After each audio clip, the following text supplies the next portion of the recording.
Commencer, prions. Père, nous venons juste au nom de Jésus et te demandons, Seigneur, de faire ton chemin avec nous pendant cette heure. Seigneur, nous savons, Père, que tu sais exactement qui tu veux qu'il entende ces choses. Père, nous ne voulons pas que quelqu'un entende tout ce qui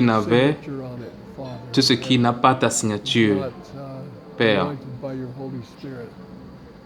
Tout ce qui n'est pas oint par ton Saint-Esprit. Alors, Père, nous sommes complètement convaincus qu'à moins que le Seigneur ne bâtisse la maison, ceux qui bâtissent, bâtissent en vain. Alors, Père, je prie que tu parles à nos cœurs, que tu parles à mon cœur, et que chacun de nous ici, garde-nous de toute erreur. Je prie, Père, que tu protèges ta parole, protèges ta vérité. Seigneur, nous savons, Père, que nous sommes capables de planter des pensées qui ne sont pas de toi, à moins que tu ne nous gardes, Seigneur. Alors, Père, nous prions que tu gardes mes lèvres aujourd'hui, que tu gardes mes motivations et que, Seigneur, tu ouvres nos cœurs pour qu'on puisse entendre ta voix. Tu as dit, mes brebis entendent ma voix et je les connais et ils me suivent. Alors, Père, nous voulons te suivre aujourd'hui. Alors, dirige-nous. Nous avons prié au nom du Seigneur Jésus-Christ. Amen. Bien. Donc, nous allons parler dans la deuxième heure. Nous allons parler de 2000 ans d'histoire de l'Église, de la tâche inachevée. Vous savez, tout le sujet de porter l'Évangile jusqu'aux extrémités de la terre est la fonction de l'Église. Je ne sais pas si vous avez déjà pensé à ceci. Si le salut était la fin, alors le Seigneur allait nous sauver et directement nous ramener chez lui, chez nous à la maison. Mais pourquoi nous a-t-il laissé ici, être tentés et passer tout ce temps dans cette misérable condition de défaite? Eh bien, bon, je ne pense pas que ce soit exactement ce que le Seigneur a dans son idée, mais je crois que il nous a laissé ici, dans ce monde, pour que nous soyons remplis d'une vie très victorieuse, très énergétique, en fait. Il a dit que si nous venons à lui, nous avons la vie et nous l'avons en abondance. Et certains d'entre nous ont interprété cela d'un point de vue mondain et pensé que la vie abondante, d'accord, ça veut dire que c'est une bonne éducation, un succès mondain, une rentabilité dans les affaires, la richesse, la santé, du bonheur. Donc, c'est ce qu'ils voient comme la vie abondante. Mais les saints, ce n'est pas ça la vie abondante. Toutes ces choses sont liées à la mort. Ce que le Seigneur dit, c'est que je suis venu pour qu'ils aient la vie et qu'ils aient la vie abondamment. Et Jésus a dit que je suis le chemin, la vérité et la vie. Et donc, ce dont Jésus parle, c'est la vie abondante, c'est une pleine participation à ce pourquoi il est venu. Et il est venu pour faire non sa volonté, mais la volonté de celui qui l'a envoyé. Et donc, la vie de Jésus-Christ était pleine, était abondante. Et pendant qu'il était sur la terre, elle était pleine d'opposition, de persécution, de haine et de toutes choses. Mais, à la fin, elle était triomphante, elle était éternelle. Donc, ce sont les choses que nous devons, qui vont nous permettre de pouvoir changer notre réflexion sur ce qu'est le plan de Dieu, le programme de Dieu. Donc la seule mission de l'Église, la seule tâche de l'Église, c'est ça. Et voici comment cela se passe, les missions. Nous allons voir les missions sur le plan historique. La commission, c'est faire des disciples. C'est ça la commission, c'est ça toute la commission. Et cela s'oppose à planter des églises. Et nous avons faussé tout cela, nous avons détourné tout cela dans le processus du temps. Avec le temps, on a déformé tout cela. Nous avons en quelque sorte pris des choses qui sont bibliques, comme faire des disciples dans toutes les nations, et nous l'avons ajusté et converti pour implanter des églises dans toutes les nations. J'ai déjà utilisé cette analogie autrefois. Si vous entrez, vous êtes au champ, et dans le champ de vous avez vu votre voisin dans son champ, et il plante quelque chose. Vous lui demandez, qu'est-ce que tu plantes? Il dit, il plante de la salade. Vous allez penser que bon, il est un peu, c'est bizarre, c'est stupide ça. Peut-être qu'il plante les ingrédients, les éléments, les carottes, la laitue pour faire la salade. Bon, je ne suis pas cuisinier, je ne sais pas tout ce qu'on met dans la salade.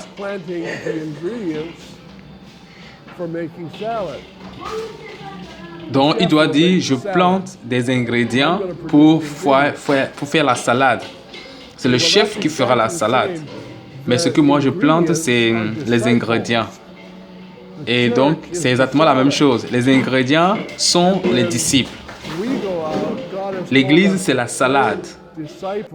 Et quand nous sortons, Dieu nous a demandé de planter des disciples.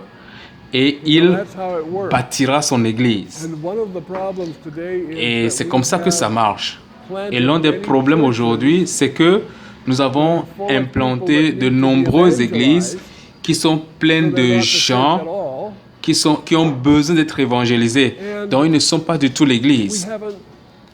Et nous n'avons pas fait de disciples. Nous plantons l'église en espérant que les gens qui entreront deviendront des disciples. Mais ce qu'est vraiment l'église, c'est des gens qui sont disciples et qui se réunissent. L'église est un groupe de disciples, c'est un rassemblement de disciples. Et les disciples sont vivants et fructueux. C'est ce que nous devons dire. Nous devons faire des disciples selon la Grande Commission, ce qui est opposé à l'implantation des églises. L'implantation des églises, c'est l'affaire de Dieu. C'est Dieu qui bâtit son église.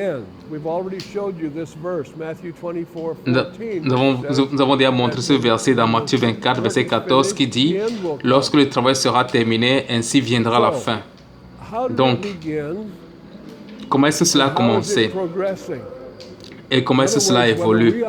En d'autres termes, que nous le comprenions ou non, nous sommes impliqués dans un processus que Dieu est en train de faire, et soit nous sommes avec lui dans ce programme, soit nous ne le sommes pas.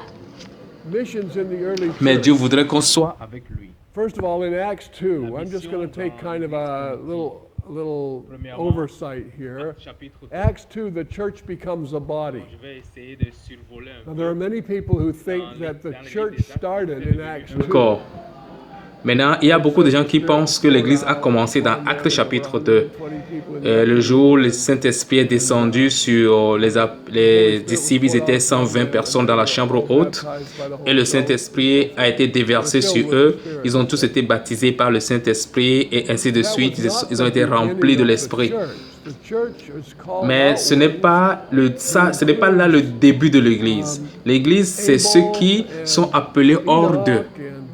Donc, Abel, Enoch, Abraham, Isaac, Jacob, Jérémie, Ézéchiel, tous ces gars dont nous avons parlé dans l'Ancien Testament sont inclus dans l'Église. Ils sont dans l'Église, mais l'Église n'avait pas de forme visible. En d'autres termes, Israël était composé de bons rois, de mauvais rois. Et les bons rois étaient dans l'Église et les mauvais rois n'étaient pas dans l'Église, mais ils étaient tous en Israël. Mais l'Église, dans tous les âges, a été ceux qui sont appelés hors d'eux. C'est cela, l'Ecclésia. Donc, il y a des hommes qui ont été appelés à chaque époque. Mais l'Église elle-même était un mystère caché en Dieu depuis la fondation du monde, dans Éphésiens 3. Et donc, l'Église était dans le monde, mais était un mystère. Et subitement, dans le livre des Actes, chapitre 2, le Saint-Esprit est descendu après que Jésus a été crucifié, ressuscité, monté, et cela, et puis 40 jours plus tard, le Saint-Esprit est déversé.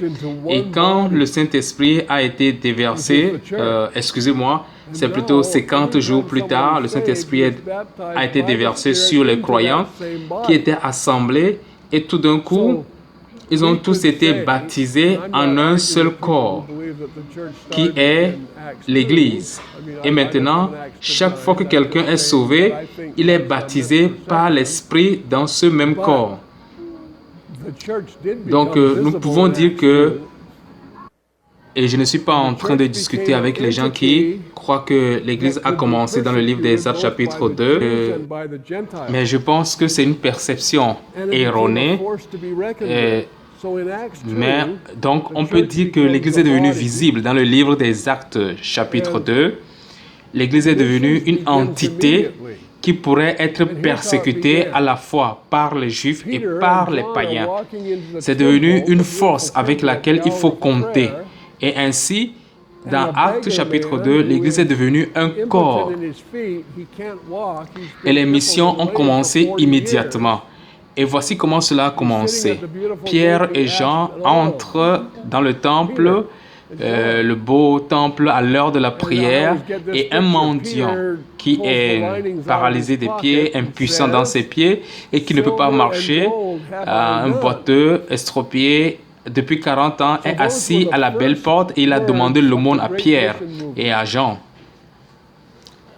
Et dans ma tête, j'imagine toujours ceci. J'imagine que Pierre a sorti les doublures de sa poche et a dit que l'argent et l'or, nous n'en avons pas. Donc, ce sont les premiers mots du grand mouvement missionnaire.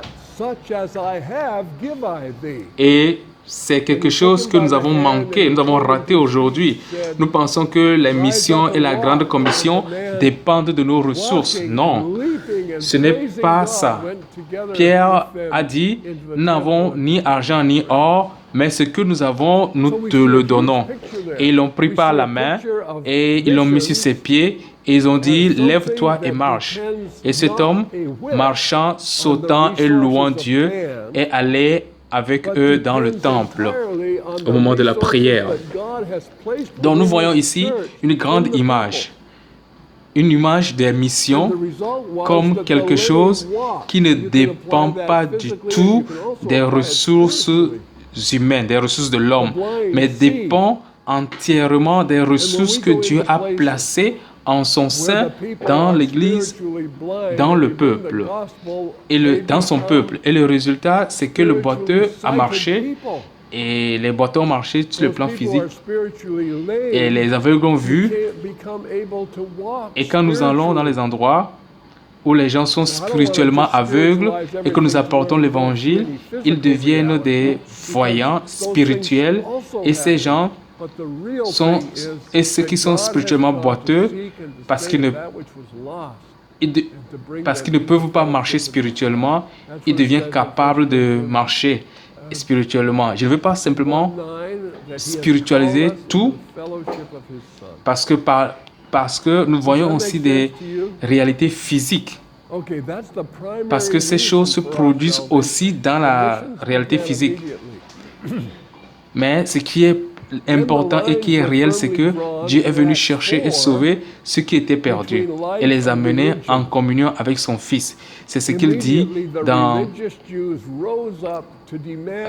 1 Corinthiens 19. Il dit qu'il nous a appelés dans la communion avec son Fils. Est-ce que cela est clair pour vous? D'accord. C'est ça la principale raison de notre salut et le début des missions. Et donc, la ligne a été clairement tracée dans le livre des Actes entre la vie et la religion. Immédiatement, les Juifs religieux se sont levés pour exiger que les disciples ne parlent plus du tout de la résurrection de Jésus-Christ. Et ils disent, n'enseignez plus en ce nom. Donc, Avant de passer, avant d'arriver à Actes chapitre 4, l'Église est vivante et l'Église fonctionne. Et elle est déjà en opposition avec le monde. Et l'opposition vient de qui? Vient du monde religieux, des hommes religieux. Les autres ne s'en souciaient pas, d'une manière ou d'une autre. La persécution de l'Église ne viendra pas du monde en soi.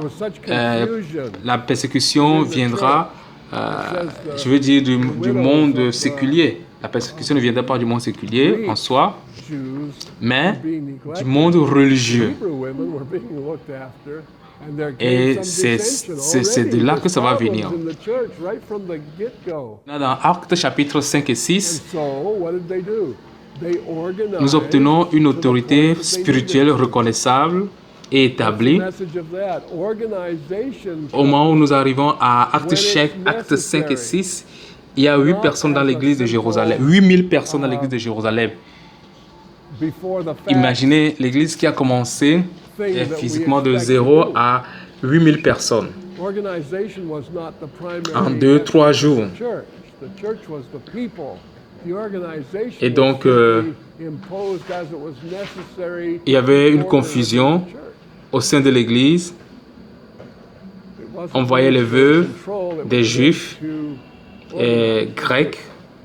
Les veuves des Juifs grecs étaient négligées, mais les femmes hébraïques étaient prises en charge. Donc, il y avait déjà les dissensions, des problèmes dans l'église dès le départ.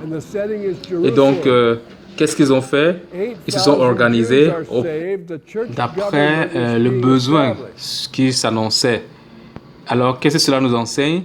Cette organisation vient quand c'est nécessaire, quand il y a le besoin. Ce n'est pas venu comme... c'est pas venu avant le besoin. Donc, l'organisation n'est pas l'essence première de l'Église. L'Église, c'est le peuple. L'organisation s'est simplement imposée quand il fallait maintenir l'ordre dans l'Église. Elle n'était pas faite pour contrôler, mais elle a été faite pour organiser, pour établir, pour mettre de l'ordre. Dans Actes chapitre 2 au chapitre 7, il y a un temps d'établissement de l'Église. Et le cadre, c'est à Jérusalem. 8000 Juifs sont sauvés et l'administration de l'Église est établie. Le gouvernement de l'Église est établi et dans Actes 8 à 10, l'Évangile va dans toute la Judée, la Samarie et au chapitre 10, le premier des païens est sauvé dans sa maison, Corneille. Et c'est dans cet incident est merveilleux. C'est tout comme le Seigneur l'a dit. Jésus l'a dit, vous recevrez une puissance, le Saint-Esprit survenant sur vous, et vous serez mes témoins à la fois à Jérusalem, dans toute la Judée, en Samarie. Et vous voyez, ça marchait comme le Seigneur l'avait prédit. Et ensuite aux païens. Et il est allé dans toute la terre, comme l'ordre de Dieu. Au fur et à mesure que vous traversez le livre des Actes, vous voyez comment les apôtres, Dieu les a utilisés à établir l'Église dans cet ordre-là. Quand vous entrez dans le livre des Actes, on voit Philippe qui est descendu à Samarie, il a prêché l'évangile, puis il a été appelé à Gaza, il a prêché à l'eunuque éthiopien. Cela s'est passé en fait, dans Actes chapitre 8, Philippe est descendu, il a prêché, et les apôtres Pierre et Jean sont descendus et ont imposé les mains aux gens et ils ont reçu le Saint-Esprit. Et donc le Saint-Esprit a été donné par la main des apôtres dans toutes ces séquences que le Seigneur avait énoncées dans les actes. Donc, nous voyons qu'il y avait un ordre pour cela. Cela ne se passait pas simplement au hasard. C'était quelque chose qui était fait selon l'ordre de Dieu. Et Dieu le fait toujours.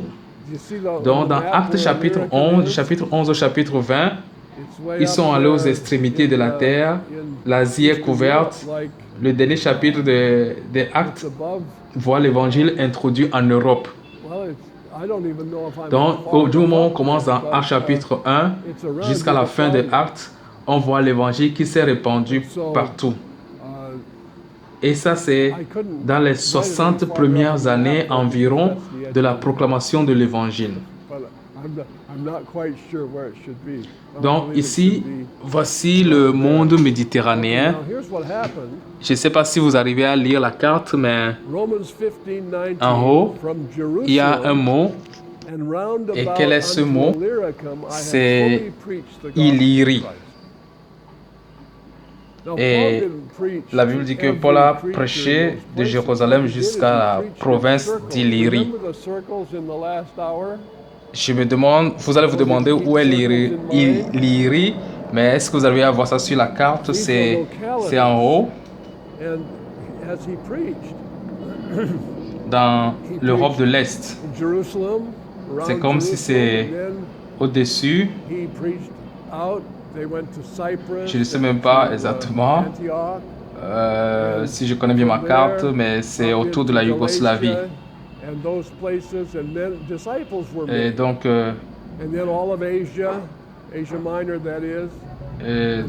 c'est là en haut vers la limite, vers la fin de la carte. Je ne sais pas exactement où le mettre, mais je crois que c'est la zone.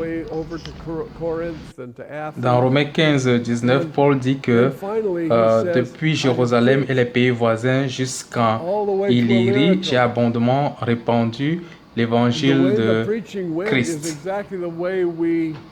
Donc maintenant, Paul n'a pas prêché à toutes les créatures de ces endroits. Ce qu'il a fait, c'est de prêcher en cercle. Vous vous souvenez du premier chapitre, je vous ai parlé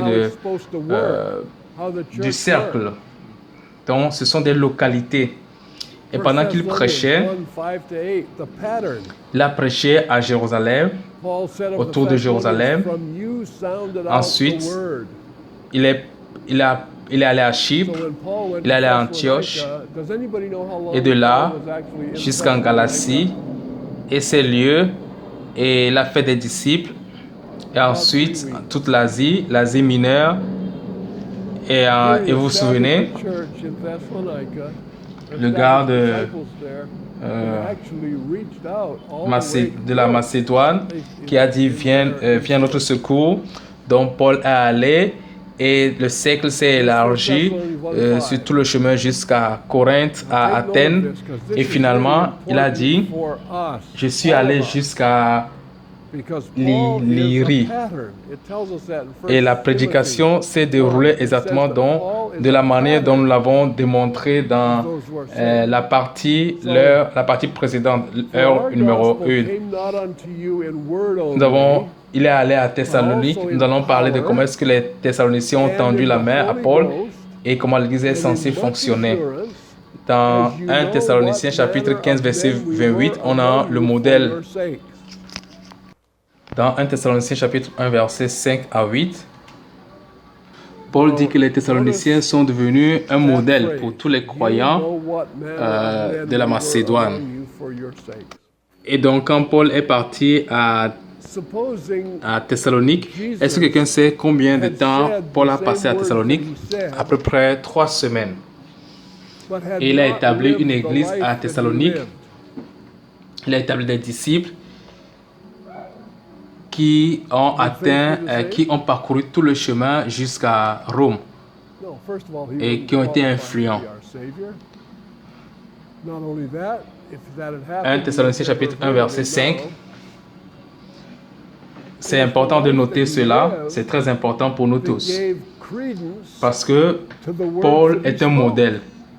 Dans 1 Timothée nous dit que Paul est un modèle pour ceux qui sont sauvés. Donc, notre évangile ne vous ayant pas été prêché en parole seulement, mais avec puissance, avec l'Esprit Saint et avec une pleine persuasion, car vous n'ignorez pas que nous nous sommes montrés ainsi parmi vous à cause de vous.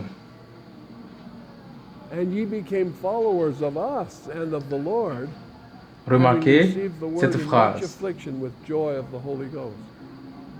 Remarquez cette phrase. Vous n'ignorez pas que nous nous sommes montrés ainsi parmi vous à cause de vous.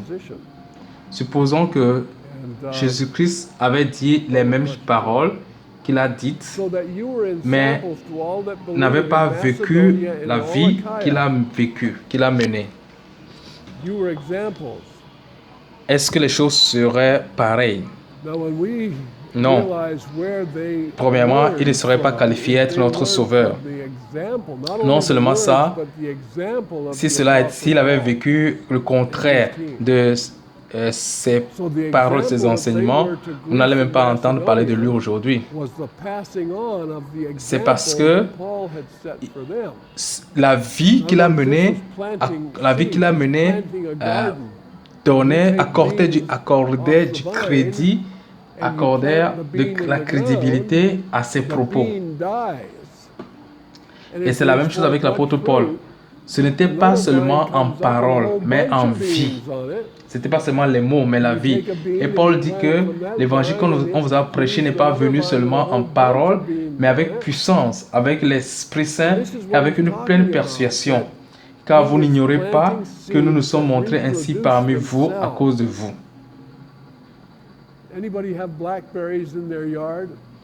Et vous-même, vous avez été mes imitateurs et ceux du Seigneur, en recevant la parole au milieu de beaucoup de tribulations avec la joie du Saint-Esprit.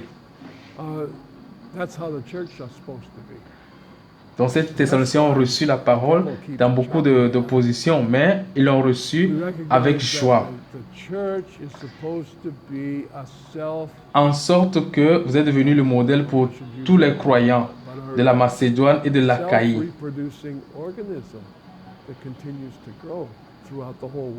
Donc, ils ont appris du modèle de l'apôtre Paul et de son équipe. Donc, ils sont devenus exemples pour les Macédoniens et les Grecs. Et cela est venu de l'apôtre Paul. Donc, c'est comme une semence qu'on a plantée. Lorsque vous prenez la semence de la vigne et que vous la plantez dans le sol, la semence meurt et elle produit beaucoup de fruits. Et une autre vigne vient et porte d'autres fruits, d'autres semences. Vous prenez encore une semence, vous plantez et la semence grandit et vous avez encore un autre arbre. Et c'est comme ça que ça se passe. Donc, nous plantons des semences qui se reproduisent. Est-ce que quelqu'un a des murs dans sa cour? Est-ce que vous faites des efforts pour que ces plantes poussent? Si vous ne les coupez pas, ces plantes vont prendre tout votre jardin. C'est comme ça l'Église. L'Église est censée être. C'est pour cela que le diable continue de couper.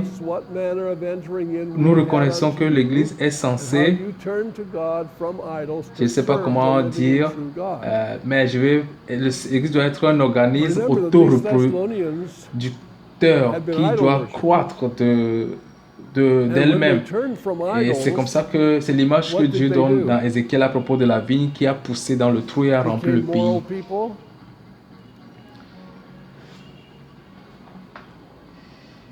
Non seulement, en effet, la parole du Seigneur a retenti de chez vous, dans la Macédoine et dans l'Achaïe, mais votre foi en Dieu s'est fait connaître en tout lieu de telle manière que nous n'avons pas besoin d'en parler.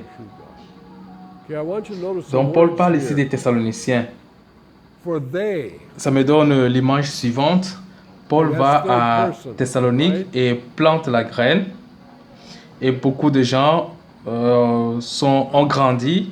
Et maintenant, il dit, vous êtes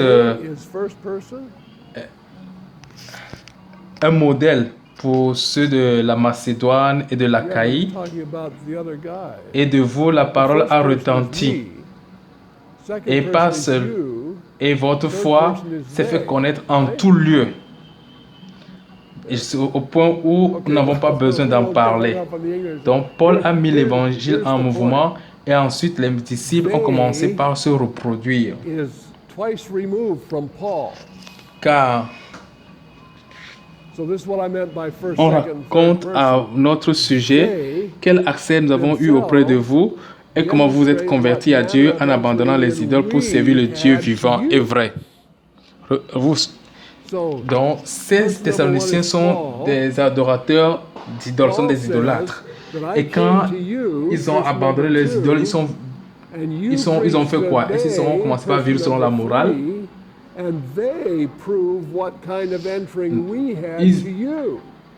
Quand ils ont abandonné les idoles, ils ont servi le Dieu vivant.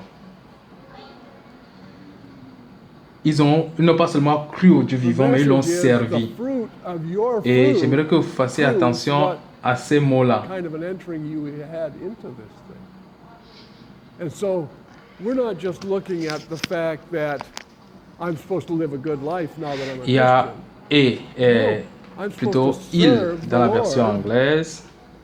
And if I'm passing on my example and my message, it's going to be passed on to other people. And those other people are going to prove how effective my ministry was to you.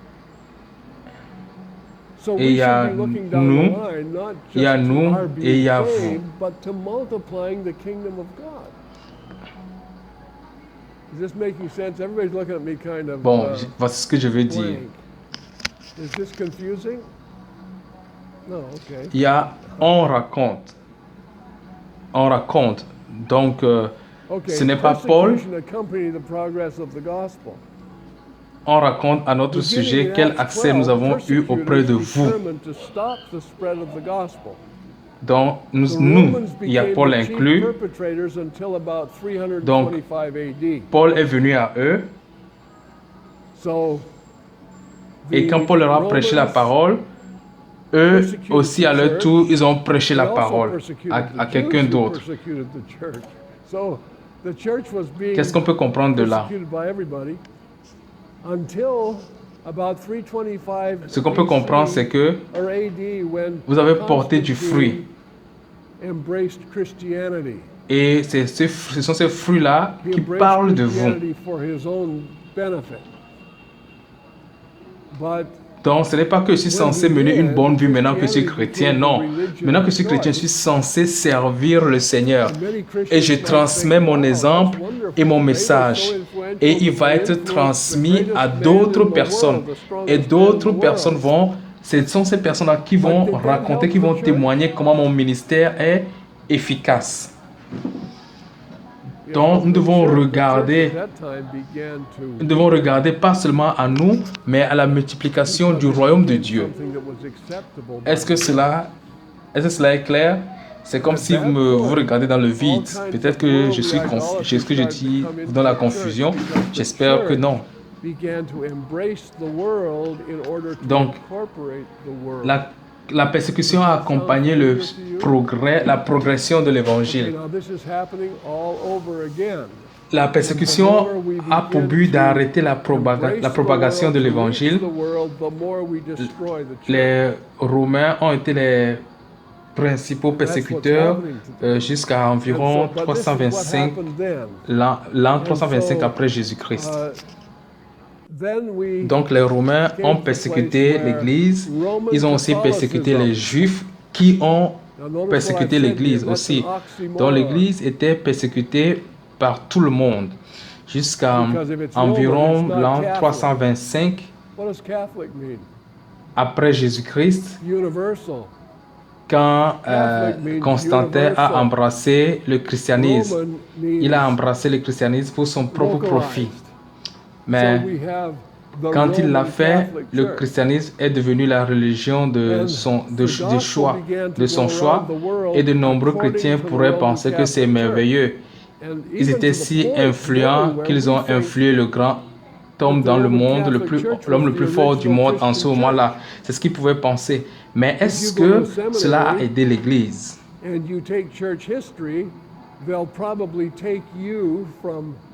Si l'Église en ce moment-là a commencé par s'affaiblir, c'est parce qu'elle est devenue une chose que le monde a commencé par accepter. Et en ce moment-là, toutes sortes d'idolâtries mondaines a commencé à entrer à l'Église parce que l'Église a commencé par embrasser le monde afin d'incorporer le monde en elle. Est-ce que ça vous dit quelque chose? D'accord. C'est ce qui se passe toujours aujourd'hui. Et plus nous commençons à embrasser le monde pour atteindre le monde, plus nous détruisons l'Église. Et c'est ce qui se passe aujourd'hui. Donc, c'est ce qui s'est passé en ce moment alors. Et donc, cela nous a amené au catholicisme romain. Et je dis que ça, c'est un oxymore. Parce que si c'est romain, ce n'est pas catholique. Catholique veut dire quoi? Catholique veut dire universel. Catholique veut dire universel. Maintenant, romain, c'est localisé à un seul endroit. Donc, nous avons l'Église catholique romaine. Et donc, l'Évangile a commencé à faire le tour du monde selon l'Église catholique romaine, au même point où aujourd'hui nous pensons que l'Église catholique était l'Église chrétienne d'origine. Si vous allez à un séminaire et vous prenez l'histoire de l'Église, on vous enseigne l'histoire de l'Église, ils vont vous amener d'ici dans le protestantisme qui est sorti du catholicisme.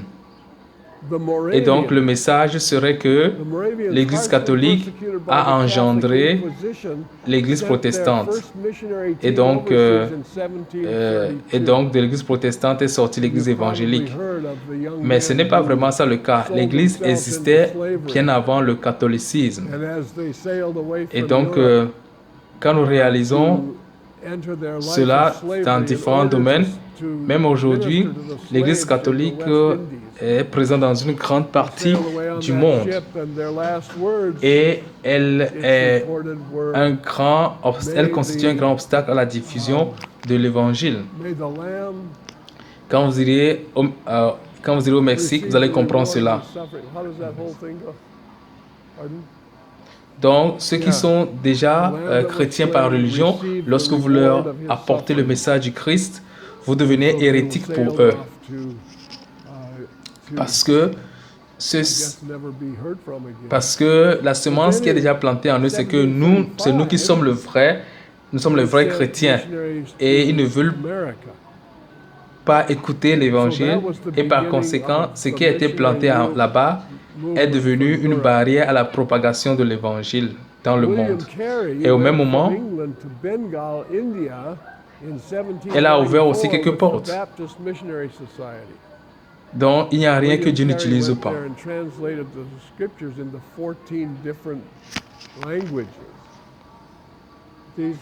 Donc, en 1511, la Réformation a commencé, ce qui a créé le protestantisme. Et les missions ont commencé après la Réformation. Dans le XVIIIe siècle, c'est-à-dire dans les années 1700, les Moraves, qui ont été persécutés durement par l'Inquisition catholique, ont envoyé leur première équipe missionnaire à l'extérieur en 1732. Vous avez entendu probablement parler des jeunes hommes qui se sont vendus en esclavage et alors qu'ils quittaient l'Europe pour entrer dans leur vie d'esclaves afin de pouvoir prêcher l'évangile aux esclaves dans les Antilles. Ils naviguaient sur le navire et leur dernier mot était, d'après ce qui a été rapporté, ils ont dit que peut-être que l'agneau reçoive la récompense de sa souffrance. Qui se souvient de ça? Oui. L'agneau qui a été tué reçoit la récompense de ses souffrances. Et donc, c'est comme ça qu'ils sont partis et on n'a plus entendu parler d'eux. Et donc, en 1735, ils ont envoyé des missionnaires en Amérique. Et c'était donc le début du mouvement missionnaire d'Europe. William Carey est parti de l'Angleterre pour Bengale en Inde en 1794. C'est un missionnaire baptiste qui a traduit la Bible dans 14 langues différentes. Ce sont des hommes qui ont jeté les grandes bases pour le travail des missions au cours de ce siècle. Les missionnaires ont établi l'Évangile en Afrique du Sud, en Europe du Nord, en Scandinavie, les îles britanniques et les colonies américaines. Puis, dans le siècle suivant, le 19e siècle, dans les années 1800, l'Évangile a évolué avec les missions intérieures qui sont nées, comme les missions, la Chine, la mission chinoise intérieure, la mission du Soudan, plusieurs missions qui se sont créées à l'intérieur des pays pour s'étendre dans le pays, dans les continents. Ils ont atteint l'Afrique, l'Asie, les Amériques. Et pendant cette période, l'Évangile a prospéré dans ces endroits. Puis le 20e siècle, c'est-à-dire les années 1900, il y a eu les missions tribales qui ont eu une poussée majeure avec de nouvelles régions de mission qui ciblent les tribus. Et avec les traducteurs de la Bible et d'autres organisations missionnaires, ils sont concentrés leurs efforts sur des groupes ethniques. Et c'est à peu près l'époque où nous sommes entrés dans la compréhension de la mission. J'ai été grandement mis au défi par des hommes qui sont morts en Équateur, Jim Elliot, Peter Fleming, Roger Youderian, Jim McCulloch, et ces hommes qui sont morts aux mains des Indiens Alki. Je me souviens, c'était en 1956 et ça m'a beaucoup défié. Je venais d'entendre de la part du Seigneur la veille ces paroles qui me disent « Demande-moi et je te donnerai les nations pour héritage, les extrémités de la terre pour possession. » Et je venais de recevoir cette parole et le lendemain, j'ai vu à la une des journaux, peut-être que si ça se passe aujourd'hui, ça ne fera pas la une des journaux. Et l'information était que ces hommes avaient été tués par les Indiens Alki. Et cela a commencé un énorme mouvement dans les années 50, les mouvements missionnaires. Il semble que quelqu'un doit mourir pour remuer l'Église. Et c'est aujourd'hui, avec l'ouverture de l'Europe de l'Est en 1989, la plupart du monde était ouvert et ceux qui avaient le courage de s'engager à l'appel de Dieu sont allés. Aujourd'hui, le monde est grand ouvert. Il y avait une mission appelée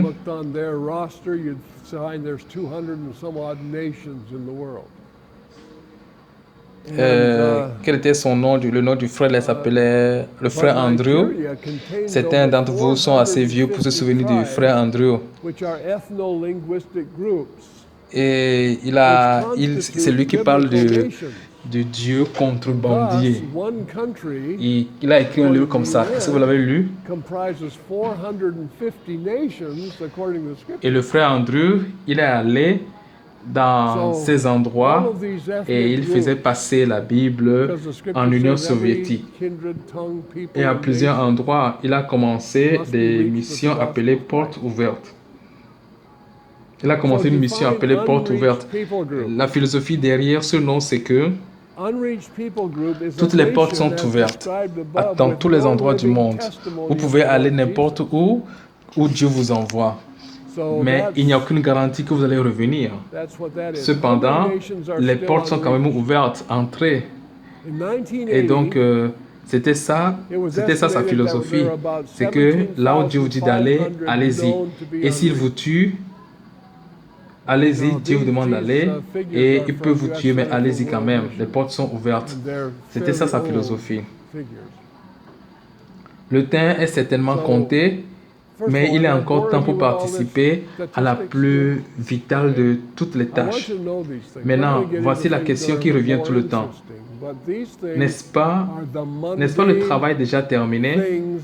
Est-ce que toutes les nations n'ont pas reçu l'évangile déjà? Maintenant, tout dépend de ce que vous appelez par nation, ou bien ce que vous définissez par nation.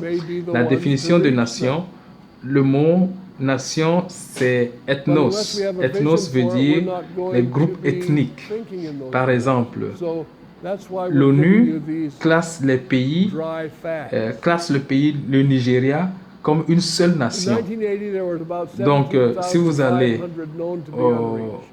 au siège des Nations Unies et vous voyez, vous allez voir qu'ils vous diront qu'ils ont peut-être 200 nations dans le monde. Mais le Nigeria contient plus de 450 tribus qui sont des groupes ethno-linguistiques qui constituent des nations bibliques. Donc, un pays, selon l'ONU, comprend 450 nations, selon les Écritures. Donc, tous ces groupes ethniques, parce que les Écritures disent que chaque peuple, chaque nation et chaque langue maternelle doit être atteint par l'évangile du Christ. Alors, selon la définition donc, de la Bible, les nations, c'est les groupes ethniques, et donc il y a des groupes qui ne sont pas encore atteints. C'est-à-dire les groupes dans lesquels, les ethnies dans lesquels il n'y a pas encore le témoignage de Jésus-Christ. Alors, combien de nations ne sont pas encore atteintes? Elles ne sont pas encore atteintes. En 1980, on a estimé qu'il y a environ 17 500 groupes ethniques qui ne sont pas encore atteints. Ces chiffres nous viennent du Centre de mission mondiale et ce sont des chiffres très anciens. Donc d'abord, est-ce que je vous ennuie avec ces statistiques? Ok, d'accord. Je veux que vous sachiez ces choses avant que nous entrions dans les choses plus intéressantes. Mais ce sont les choses banales que nous devons savoir qui doivent être corrigées et qui doivent être atteintes. Et l'idée est que certains d'entre vous peuvent être de ceux qui veulent atteindre ces milieux-là. Mais à moins que nous n'ayons une vision pour cela, nous n'allons pas penser dans ces directions. Donc c'est pourquoi nous vous donnons ces faits. Donc en 1980, c'était 17 500 de nations, de groupes qui n'étaient pas atteints. En 1991, le nombre a été réduit à environ à 12 500. Et c'est un nombre considérable en ce moment-là. Et maintenant, en 2004, il est estimé à peu près à 3000 groupes non encore atteints. C'est comme si le travail se fait et que ça s'accomplit déjà. Mais ces chiffres ne sont pas totalement fiables. Ne sont pas totalement fiables car il y a des gens aujourd'hui qui ont des chiffres différents. Mais ils sont quand même proches. Donc nous saurons que le travail est totalement fait parce que c'est lorsque toutes les nations seront atteintes que la fin viendra. Où sont les nations qui ne sont pas encore atteintes? La plupart se trouvent dans ce rectangle rouge-là. C'est entre la 10e et la 40e parallèle. Donc, dans ce continent, la partie, le rectangle rouge là. Et c'est ce qu'on appelle aussi les fenêtres 10-40. C'est-à-dire, ils constituent une ceinture de résistance, de persécution avec les cultures islamiques, bouddhistes, hindouistes, chinoises. Pourquoi est-ce que ces milieux ne sont pas encore atteints? Parce qu'ils sont géographiquement isolés, ils sont culturellement résistants, comme les nations bouddhistes, qui pensent qu'ils ont une culture très ancienne et à préserver. Ils sont hermétiques sur le plan religieux, donc ils sont totalement fermés sur le plan religieux. Et l'environnement est aussi hostile. Et aussi, leur gouvernement est contre, est antagoniste. Donc, il n'y a pas seulement une résistance spirituelle, mais aussi une résistance politique. Donc, ce sont ces choses qui constituent les difficultés. Et les gens n'aiment pas faire ce qui est difficile. C'est pourquoi on a atteint on arrive facilement à aller dans les endroits faciles, mais les endroits difficiles, on n'arrive pas. Donc, actuellement, on a besoin de main-d'œuvre. Les travailleurs, la main-d'œuvre. La plupart des ouvriers qui ont été envoyés des États-Unis sont allés dans des pays faciles et peu sont allés dans les pays non atteints, difficiles. Dans les années 1980, lorsque la population américaine était de 240 millions, il y avait un ouvrier à plein temps pour 240 Américains. Maintenant, ce sont juste les gens qui sont reconnus comme ouvriers en plein temps. On ne connaît pas le nombre d'autres ouvriers qui n'ont pas été reconnus, mais ça montre qu'il y avait beaucoup d'ouvriers. Mais ces chiffres n'ont pas beaucoup évolué. Donc, il y a donc un besoin d'ouvriers. Il y a aussi un besoin de finances. La plupart des dollars évangéliques sont dépensés pour maintenir les propriétés, pour établir des travaux. Donc, pour chaque $100, 40 sont envoyés aux nations non atteintes. Donc, il y a 40% d'argent dépensé dans les milieux évangéliques. 40% de l'argent dépensé va vers les zones non atteintes.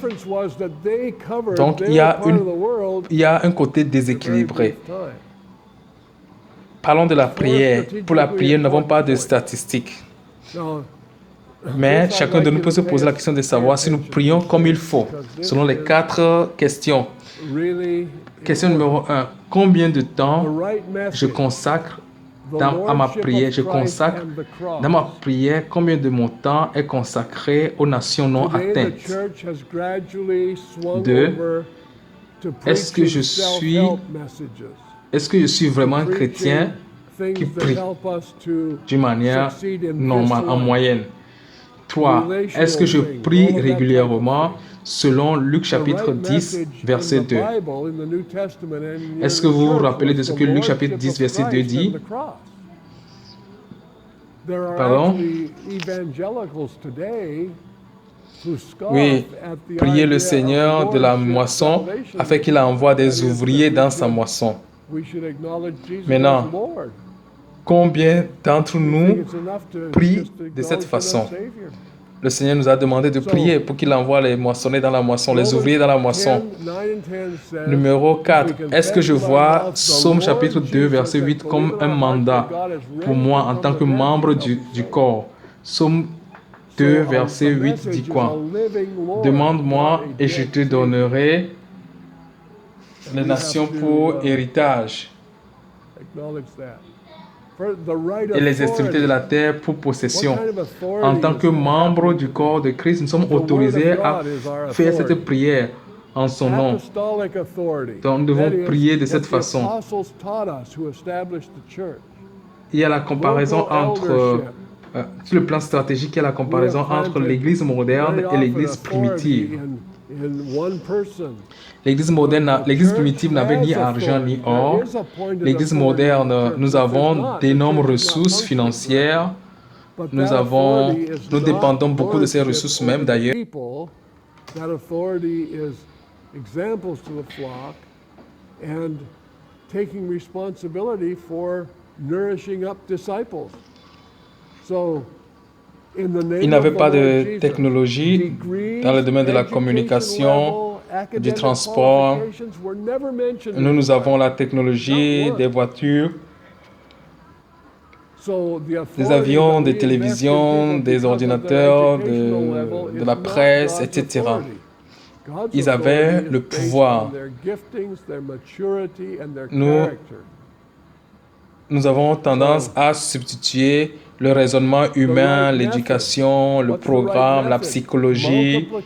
Nous avons tout ça à la place du pouvoir. Nous substituons tout ça au pouvoir. La différence, c'est qu'ils ont couvert leur partie du monde en très peu de temps. Donc, sur le plan stratégique, il y a 4 points importants. Et j'aimerais que vous prêtiez attention parce que c'est vraiment très important. Le vrai message, la Seigneurie de Christ et la croix. Aujourd'hui, l'Église est progressivement passée à la prédication des messages d'entraide, la prédication des choses qui nous aident à réussir dans cette vie, des choses relationnelles, tout ce genre de choses. Le bon message dans la Bible et le Nouveau Testament, c'est la Seigneurie de Christ et la croix. C'est ce qui est prêché dans l'Église. Il y a en fait des évangéliques aujourd'hui qui se moquent de l'idée du salut, de la Seigneurie. Ils disent que nous devrions reconnaître Jésus comme sauveur et c'est suffisant. Ils ne veulent pas reconnaître Jésus comme Seigneur. Dans Romains 10, versets 9 et 10 dit, la Bible dit, si nous confessons notre Seigneur, si nous confessons de notre bouche le Seigneur Jésus, et si nous croyons dans notre cœur que Dieu l'a ressuscité des morts, nous serons sauvés. Donc, le message, c'est le Seigneur vivant, et non le Sauveur mort. Donc, nous devons reconnaître cela. Et deuxièmement, l'autorité. Quelle est l'autorité que nous avons aujourd'hui? La parole de Dieu est l'autorité suprême. Il y a l'autorité des apôtres, c'est-à-dire ce que les apôtres ont enseigné. Il y a aussi l'autorité locale. Et au niveau local, nous mettons l'autorité en une personne. L'Église a une autorité importante. S'il n'y a pas d'autorité, l'Église ne peut pas fonctionner. Mais cette autorité n'est pas une seigneurie sur le peuple de Dieu. C'est une autorité pour être exempt, des exemples pour le troupeau et prendre la responsabilité de nourrir les disciples. Donc, dans le nom du Seigneur Jésus, les diplômes, l'éducation, les qualifications académiques n'ont jamais été mentionnées pour être leader, leader dans l'Église. Dans la Bible, ça n'a pas été mentionné. Donc, le fait que nous investissons, nous donnons l'autorité aux gens à l'Église parce que ils sont, à cause de leur niveau d'éducation, ce n'est pas l'autorité de Dieu. L'autorité de Dieu est basée sur leur don, sur leur maturité, sur leur caractère et non sur leur diplôme, leur qualification intellectuelle. La bonne méthode. Quelle est la bonne méthode? La bonne méthode, c'est la multiplication des disciples et l'Église et des églises. Et cela ne vient pas des grands programmes. Cela vient d'une obéissance diligente à la parole de Dieu. Il y a aussi le vrai engagement. C'est tous les membres. Tous les membres sont inclus avec tous leurs possessions. Donc ce n'est pas seulement nous, mais ce que nous possédons. L'Église primitive était responsable de l'évangélisation mondiale. Et c'était l'affaire de tout le monde. Tout le monde était appelé à ce travail. Que ce soit en tant que missionnaire ou en travaillant de leurs mains pour soutenir le travail, pour soutenir la mission. On peut aussi se poser la question dans ce domaine, quelle est ma motivation pendant que je travaille? Et c'est pour subvenir à mes propres besoins ou bien pour le royaume de Dieu, pour soutenir le royaume de Dieu. Notre objectif en tant que corps de Christ, c'est soutenir le royaume de Dieu. Je peux aussi le faire en intercédant. Donc ils étaient tous témoins et tous faiseurs de disciples. Cette vision vous apportera une nouvelle vie à l'église locale. Et c'est de ça que nous allons parler dans la prochaine session. Mais cette vision apportera la vie à l'église locale. Donc, nous avons terminé. Maintenant, c'est le moment des discussions, le moment des commentaires. C'est comme si je vous ai endormi un peu. Est-ce qu'il y a des commentaires à faire là-dessus? Oui, Paul était un homme très instruit, mais il a dû abandonner toute dépendance à cela pour faire la volonté de Dieu. Mais je pense vraiment que Dieu a probablement utilisé ce qu'il savait, mais il ne pouvait pas l'utiliser jusqu'à ce que Paul l'abandonne. Mais il est intéressant qu'aucune de ces qualifications ne soit jamais mentionnée dans la relation. Par exemple, dans la position d'ancien, il n'y a pas ces qualifications d'instruction, d'éducation intellectuelle.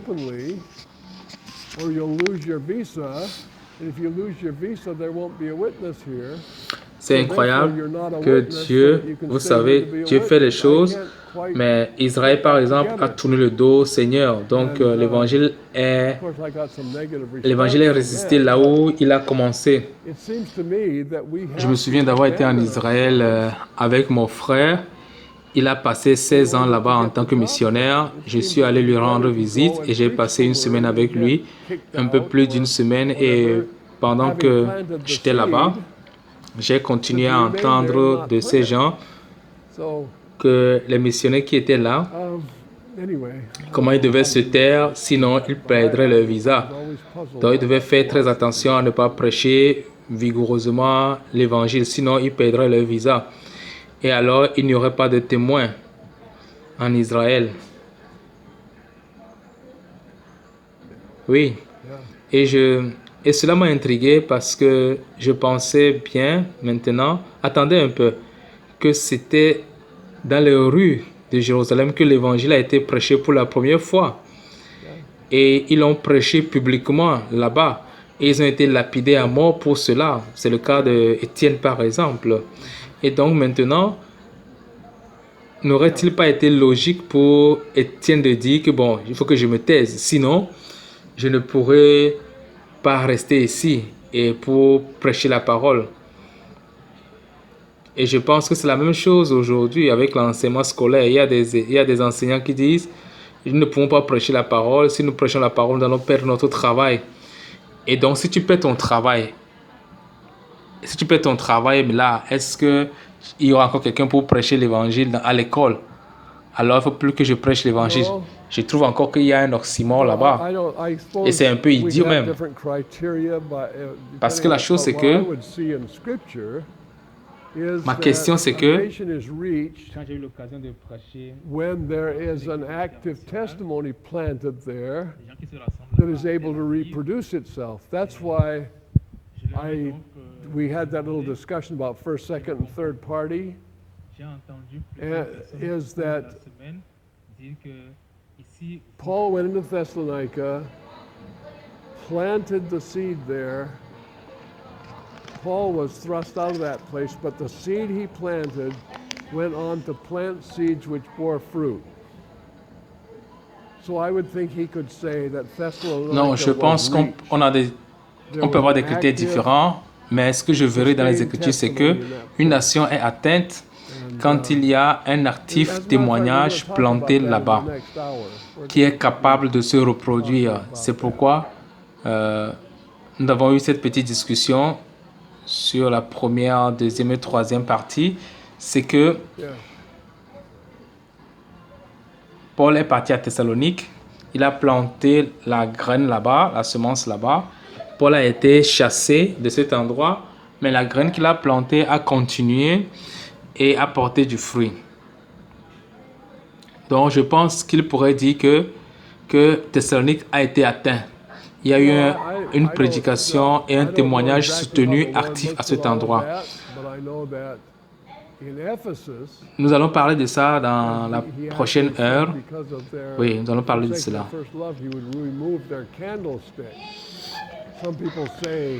Some people apply that to personal salvation, but I don't think that's that at all. What happened there was that because of their leaving their first love, the church as a candlestick. A candlestick is something you put the light on.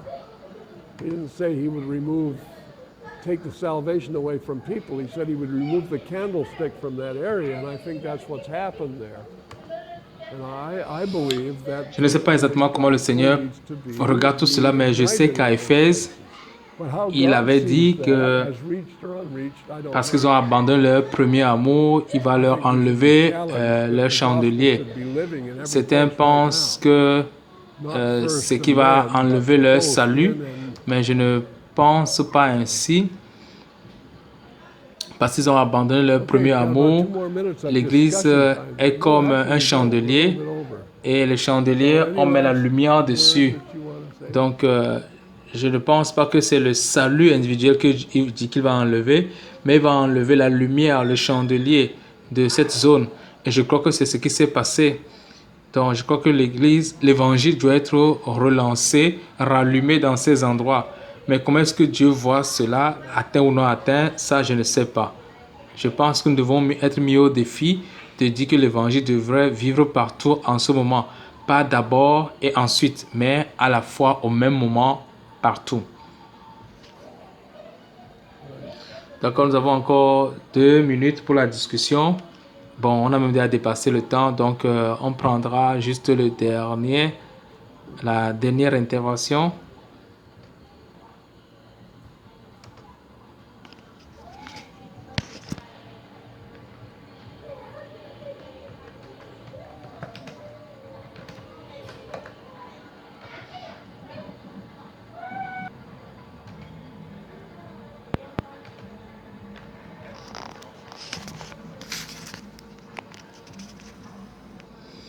Oui, je pense que c'était le point du frère Andrews.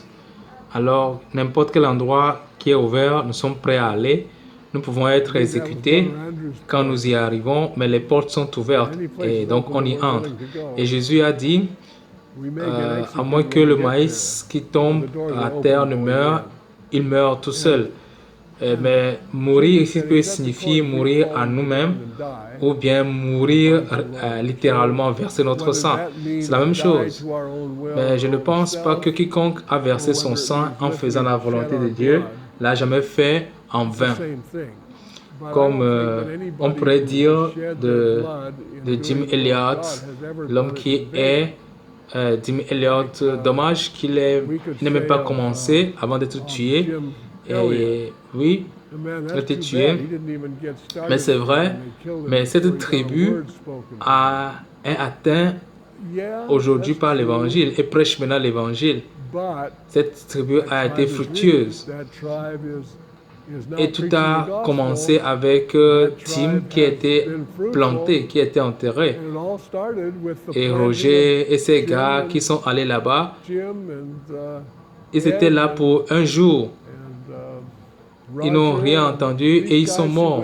Mais ils ont été la graine qui a été plantée et qui a atteint les Indiens Alki. Donc nous devons faire ce que Dieu nous demande de faire. Nous n'allons pas penser, nous ne pensons pas au résultat, mais nous pensons juste à obéir à ce que Dieu nous demande de faire. Bien, nous allons prendre une pause. Nous avons dépassé l'heure, donc je vais réduire votre temps de pause. de 5 If we're minutes, gonna on get a reprend break at all, we better take it, because we're a little over, so I'm gonna cut à your break midi time moins short by 25. 5 minutes. We're gonna start again at 25 minutes to 12 and do the third.